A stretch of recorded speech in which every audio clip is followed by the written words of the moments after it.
All right, next up we got a vampire play. This is called The Blood Lord by Ben Paris. Now, Ben's mentors were Annie oh geez, yeah, now I'm going to screw this. So Torsiglieri, okay, and me. So the play was directed by Brian Harwell, and the performers include Brett Callow, Gabrielle Corte, and John Zembrowski. So, hey, Brian, take it away. The Blood Lord by Benjamin J. Paris lights up on Augustine sitting on a stone bench. Anya is keeping a lookout. They are both inside of a long hallway with Gothic statues lining up the walls. We are not making any progress, Augustine. The vampire's instructions are too cryptic to comprehend. Care to explain? We're making progress. We have been surveying this floor since midday. The sun has almost set. What is our next move? This hunt for the vampire Pavel has been going on far too long. We can scout this floor of the castle one more time. We have to find Pavel. What is the point? We're going to die if he catches us. Augustine, when we find Pavel and kill him, the vampire bloodlord, the land will forever be free of his darkness. How do you know that the wooden stakes and silver swords will destroy him? The silver will stop him from regeneration, and the wooden stake to his heart will end his cursed life. This is a twisted hunt. We have to cleanse him with silver blades or a wooden stake. We are not the hunters. We are being hunted by the vampire. According to the order, we are in a constant state of flux between being hunted and being a hunter. The order's beliefs detail that we are aware of our station on earth as God's beings, as a servant of a radiant light. What is your plan, Anya? Find the vampire and kill him. Noted. You're giving me that look again. The look? The look we frequently exchange when we're working. Am I not allowed to look at you? You're allowed to look at me, but not in that manner. Anya. A loud noise echoes out. What was that? Only the wind. You can never be certain that the wind isn't the arrival of the vampire. He takes many forms, human and vampiric. If what the books say about vampires is true, then he is unlikely to be in his vampiric form, since there is no blood moon tonight. Vampires can speak to the faithful of God, but those who lack faith in God cannot hear him. Well, Pavel was deceived by a vampire. That's why he was so easily turned. We are in the territory of the bloodsucker. We have to be certain. Even a scratch of his razor-sharp claws could infect us with his ruinous curse. I am curious about the intentions of Pavel. What are his instructions or his intentions? Well, take the letter and read for yourself.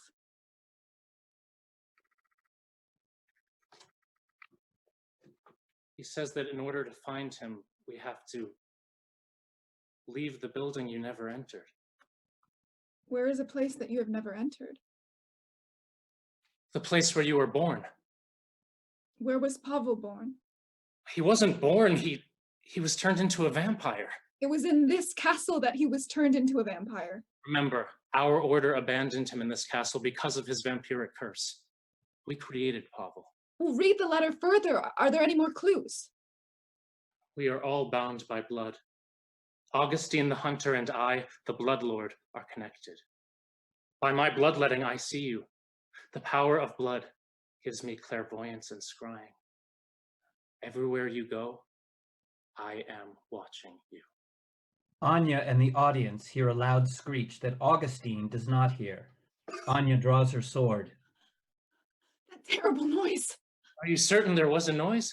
It could be your mind playing tricks on you. Paranoia. The disembodied voice of Pavel speaks. Augustine and Anya do not hear his voice. Time is running out. The bottom of the hourglass is nearly full. Connected as all beings of ruination are, in perfect harmony, the hunted and the hunter are. A cycle with no end. Are you a hunter or the hunted? The cycle with no end, the hunter and the hunted. He's referring to the order's dogma and beliefs. Become the bane you swore to never become. He seeks to turn us with his curse. Your final hour is nearly upon you. Deliver us. Pavel enters. He lurks over them like a stalker. Greetings. Are you both lost? Scared? Trapped? I could guide you home so long as you request. The only request I have for you, Blood Lord, is to feel the silver that I carry. Well, we can see how far you can go with killing me, but allow me to extrapolate why we're here. Is the explanation necessary? Fortunately, we are finally able to speak. I could kill you now. And you'll never know why I brought you both here. Speak. And do not deceive. Long ago, I too was a vampire hunter. I sought out the damned and ruined. Then I met the love of my previously mortal life, Irina. She too was a vampire hunter. Our affair was brilliant, unsolicited, and dangerous. The other hunters discovered our affair. Beaten and tortured, I was left for dead, and they burned Irina at the cross. The rest of my story, well, you know that. I want you to know that there is power in passion and love, Augustine. Revoke the chains that hold you back. Power? What is your price? Fool, he will give you the vampiric curse in exchange for his power. Everything has a price. I would pay anything you ask. Focus on the present, Augustine. Together we are powerful against the deceit of the vampire. Prove your strength to me. Augustine and Pavel draw their swords. It's your end. Augustine lunges towards Pavel with his sword. Augustine and Pavel fight. Pavel is able to outwit and outmaneuver Augustine with unnatural agility and reflexes. Pavel scratches Augustine. Augustine trips and Pavel stands over him. In the name of God. Anya throws a stake into his heart.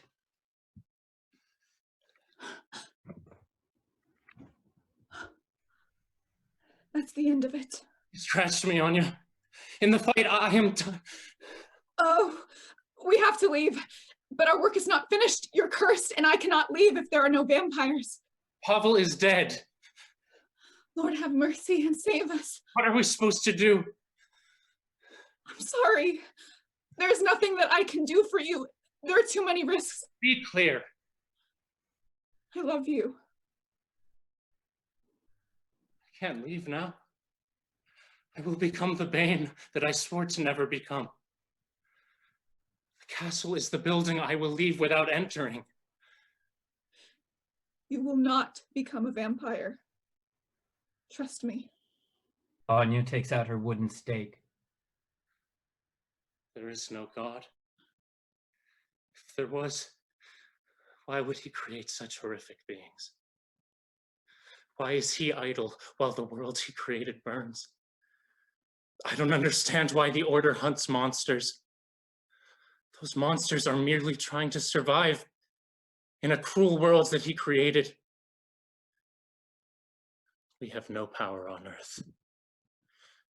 We are hunted by the monsters, and yet we hunt the monsters. Do we have any control over our fate, Anya? Augustine is about to bite Anya on the neck. Anya raises a wooden stake, about to strike him. Lights out. End of play.